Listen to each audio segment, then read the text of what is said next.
Hello everyone and happy Laetare Sunday. This is the Sunday in the midpoint of Lent. We have made it halfway through the desert. We are starting to see the joy and the new life on the other side at Easter. And I thought that this was the perfect opportunity on this day that's name means rejoicing to begin this little video series with all of you. My name is Jessica Paymiller. I am on staff here at St. Wendelin Parish, and I am joining you here as a part of a movement, primarily a youth movement, that we are beginning through the parish during this time of trial and uncertainty. And this movement is called Be the Hope. It is an opportunity primarily for young people, but anyone can join in and participate. For all of us to share a little bit of hope with each other during this time of trial. Every day you can expect from either me or another adult volunteer at our parish or one of our young people to post a video reflection on how they find hope in our current situation, in our current trials and uncertainties in our country, in our world, in our church.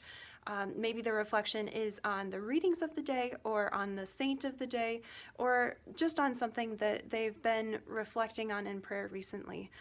So today is such an awesome opportunity as on Laetare Sunday. Here I'm wearing my rose scarf to remind me to be joyful. To begin talking about hope, and our readings are absolutely perfect also on this day. The blind man in our gospel, he's a lot like each one of us right now. He's sitting on the side of the road, suffering and waiting for Jesus to come and recognize him and how he's suffering. And Jesus walks up and he does recognize him, but the apostles or the disciples say, their first thought is, well, what did this man do to deserve this suffering? And Jesus says, no, he didn't do anything to deserve it. The reason that I am allowing this suffering is so that I can bring good out of it, so that I can bring my glory and his healing out of it. And that's exactly what Jesus tells each of us today. He says, I only allow you to go through this suffering for good, for your good, for the good of the church, for the good of the world.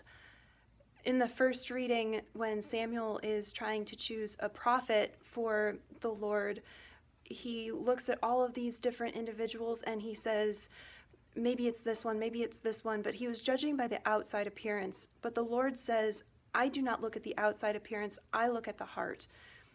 The Lord doesn't see things like we do. He doesn't see this suffering like we do.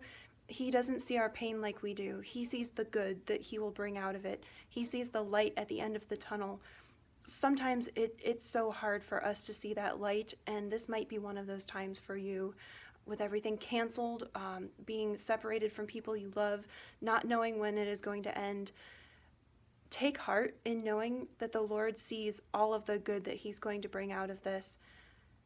He says to you, awake, O sleeper, arise from your sleep, arise from the dead, and Christ will give you light.